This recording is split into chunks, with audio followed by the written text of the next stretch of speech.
So first of all a very good morning to all of you. विद्यार्थी मित्रांनो, previous lecture मध्ये आपण जे दोन इम्पॉर्टंट टॉपिक टीच केले होते. फर्स्ट टॉपिक होता आपला AD current and second topic होता working of AC generator. AC जनरेटरचं मी तुम्हाला वर्किंग सुद्धा टीच केलं होतं बरोबर आज. आणि मी तुम्हाला सांगितलं होतं का मी त्याची तुम्हाला नोट्स पाठवणार आहे. नोट्स मी तुम्हाला लास्ट मध्ये पाठवणार आहे, या चॅप्टरच्या लास्ट मध्ये, कारण तो थेरॉटिकल टॉपिक आहे म्हणून. तर आधी आपले जे पण टॉपिक टीच करायचे बाकी आहे डेरिवेशनल, मी आधी ते टॉपिक टीच करतो. ऍट द लास्ट मी तुम्हाला त्याचे नोट्स पाठवून देणार. ओके. तर आजचा जो आपला टॉपिक आहे, या टॉपिक मध्ये आपल्याला energy stored in magnetic field याचं डेरिवेशन करायचं आहे. Energy stored in magnetic field याचं काय करायचं आहे, डेरिवेशन. बट हे डेरिवेशन टीच करायच्या आधी मी तुम्हाला लेंझ लॉ सगळ्यांना माहित असणारच. लेंझ लॉ काय करतो, अपोज करतो. लेंझ लॉ काय करतो, oppose. Changing flux with respect to, जरुरी नाही आहे का तो फक्त फ्लक्सलाच अपोज करतो. इंड्यूस ईएमएफ जी व्हॅल्यू चेंज होत असते ना त्याला तो अपोज करतो. हा असतो आपला लेंझ लॉ. म्हणजे जर करंट चेंज होत असला तर तो करंटला सुद्धा काय करणार, अपोज. फ्लक्स चेंज होत असले तर तो फ्लक्सला पण काय करणार, अपोज. हा असतो आपला लेंझ लॉ. कोणता लॉ? आता बघा इकडे 2 मिनिटं. हा आपला इंडक्टर आहे. काय आहे, इंडक्टर. हा सप्लाय, हा स्विच.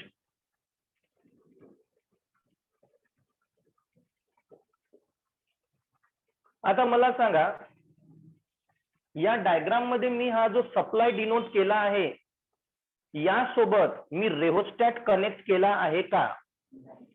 जर मी रेव्होस्टॅट कनेक्ट केला याचं मिनिंग काय होणार, का तो सप्लाय डीसी असणार. रेव्होस्टॅट कनेक्ट केला म्हणजे तो सप्लाय काय असणार, डीसी. बट इथं मी रेव्होस्टॅट कनेक्ट केला आहे का, नाही. मग हा सप्लाय कोणता असणार आपला, एसी.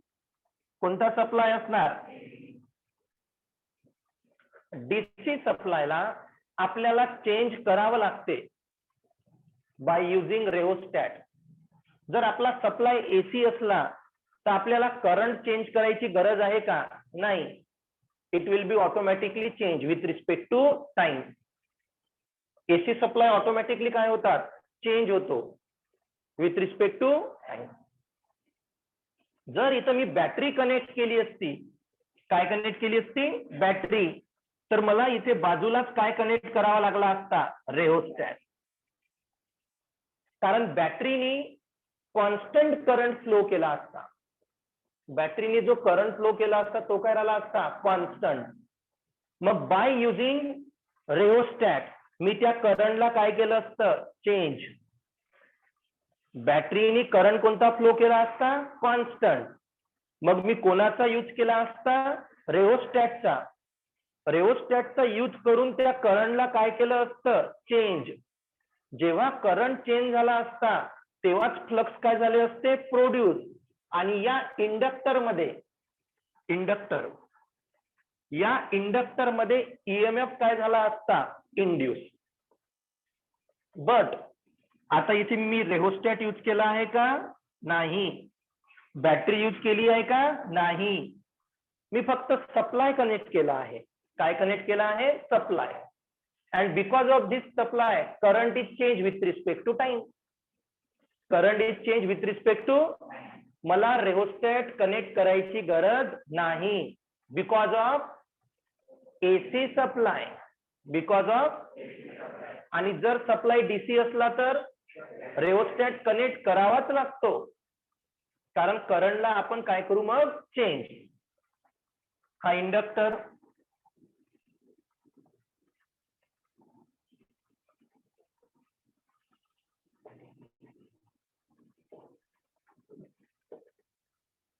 हे आपले फ्लक्स. या इंडक्टर मधून आपला जो पण करंट फ्लो होणार, जसा मी करंट घेतला आय. कोणता करंट घेतला, आय. तर या इंडक्टर मध्ये जो ईएमएफ इंड्यूस झाला या इंडक्टर मध्ये जो काय ईएमएफ झाला इंड्यूस, तो इंड्यूस ईएमएफ याच करंटला काय करणार आता अपोज. इंड्यूस ईएमएफ करंटला काय करणार oppose according to Lenz law. Lenz law काय असतो oppose the changing flux with respect to time. Oppose the changing flux with respect to time. तर इथं चेंज काय होत आहे करंट, तर इथं काय होणार oppose the changing current with respect to time. Oppose the changing current with respect to time. दिसत आहे का डायरेक्शन मी कसं दाखवलं होतं. करंट या डायरेक्शन मध्ये फ्लो होत आहे आणि जो ईएमएफ इंड्यूस झाला तो ईएमएफ त्या करंटला काय करणार आहे अपोज. इंड्यूस ईएमएफ त्या करंटला काय करणार oppose. Is that clear. So first write down the question. Derive an expression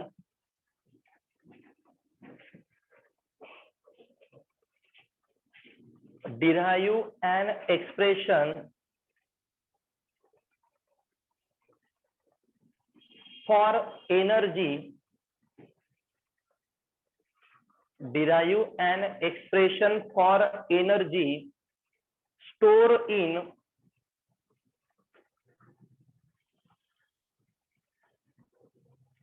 in magnetic field.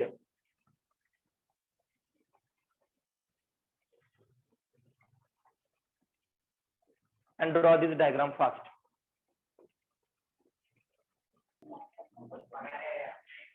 चला इकडे लक्ष द्या विद्यार्थी मित्रांनो. First one, consider a inductor coil. Consider inductor coil L connected in series with supply and switch K. ही आपली एक inductor coil आहे. ही inductor coil आपण सिरीज मध्ये कनेक्टेड केली supply and switch K. When the switch K is closed, the current is start to flow through the coil. जेव्हा आपला हा switch close होणार या कॉइल मधून आपला करंट काय होणार flow. Then flux are change and EMF is induce in that coil. आता मी म्हटलं flux are change and EMF is induce in that coil. हे मी डायरेक्टली कसं म्हटलं कारण सप्लाय कोणता आहे एसी. सप्लाय एसी असल्यामुळं इथं आपल्याला रेहोस्टॅट इथे मी कनेक्ट केला आहे का बिलकुल नाही. म्हणून तो जो सप्लाय आहे तो ऑटोमॅटिकली काय होत असतो चेंज होत असतो. एसी सप्लाय ऑटोमॅटिकली काय होत असतो change with respect to time. मग विथ रिस्पेक्ट टू टाइम जर आपला सप्लाय चेंज होणार तर ऑब्विसली आपला करंट चेंज होणार. करंट चेंज झाल्याबरोबर काय प्रोड्यूस होणार फ्लक्स. आणि फ्लक्स प्रोड्यूस झाल्याबरोबर ईएमएफ काय होणार इंड्यूस. काय इंड्यूस होणार ईएमएफ. म्हणून मी आधी काय म्हटलं consider a inductor coil. Consider a which is seriously connected with supply and switch K. When the switch K is closed, current is flowing through the inductor coil. Flux is produced and EMF is induced in that coil. जसा आपण switch close केला आधी काय flow होणार current. काय produce होणार flux आणि EMF काय होणार induce in that.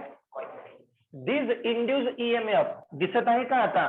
This induce oppose the flow of current. हा इंड्यूस ईएमएफ कोणाला अपोज करत आहे फ्लो ऑफ करंटला.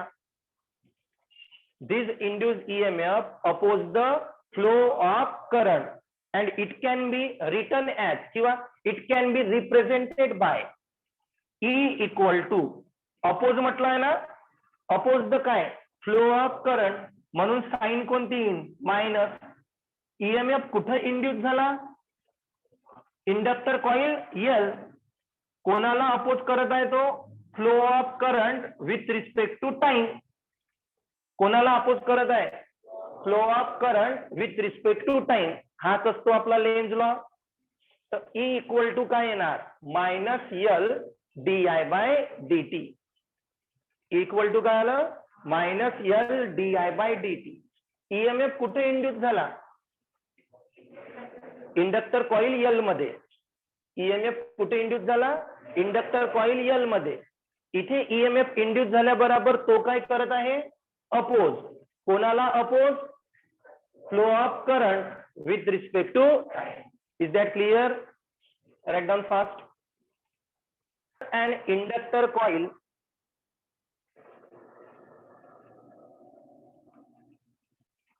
consider an inductor coil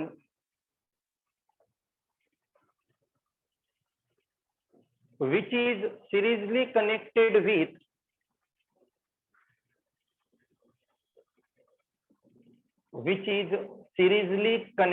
with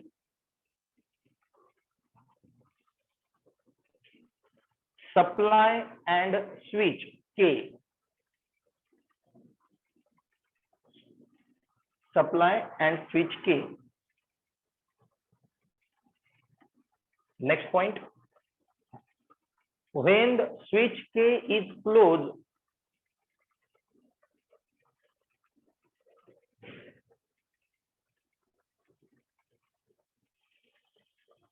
then current is start to flow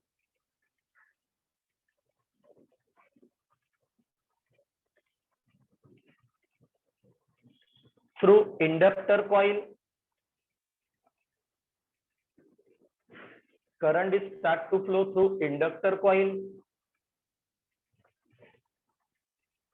Then flux are produced.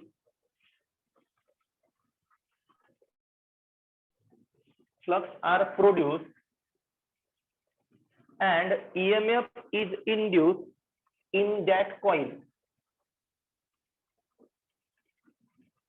Flux are produced and EMF is induced in that coil.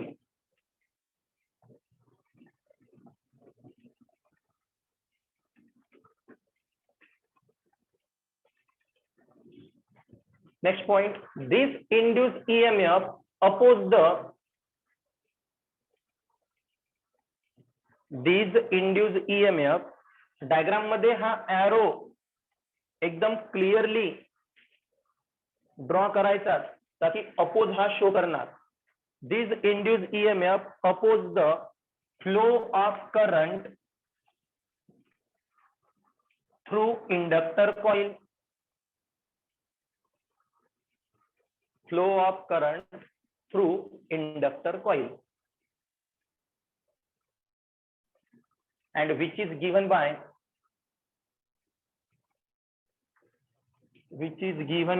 E equal to minus L di by dt. याला देऊ equation 1.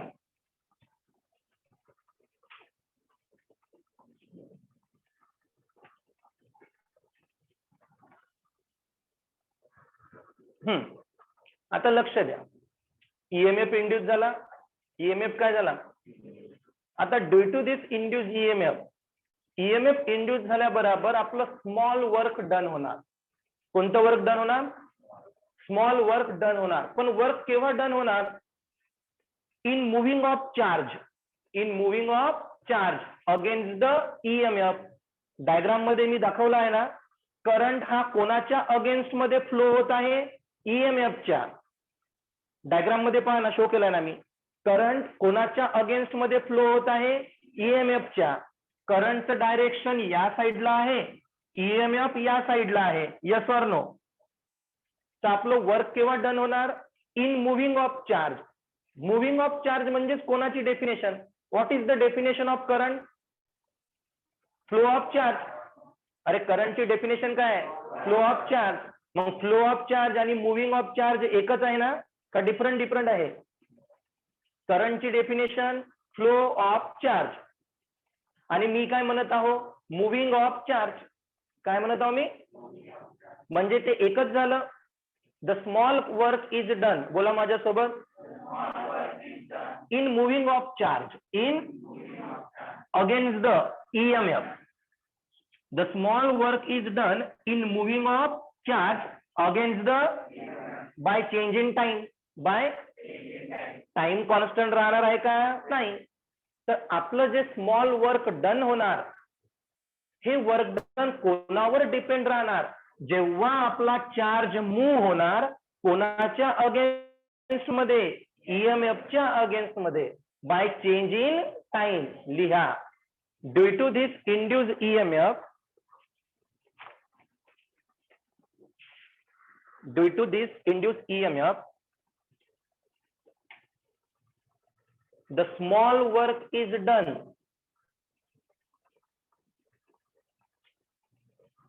The small work is done in moving of charge. Small work is done in moving of charge against EMF. Moving of charge against EMF by change in time.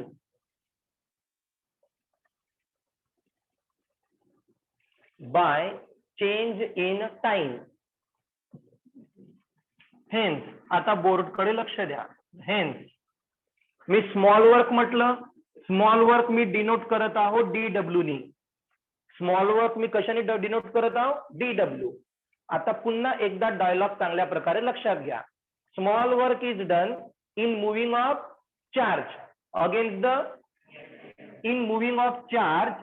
Charge म्हणजेच काय? I.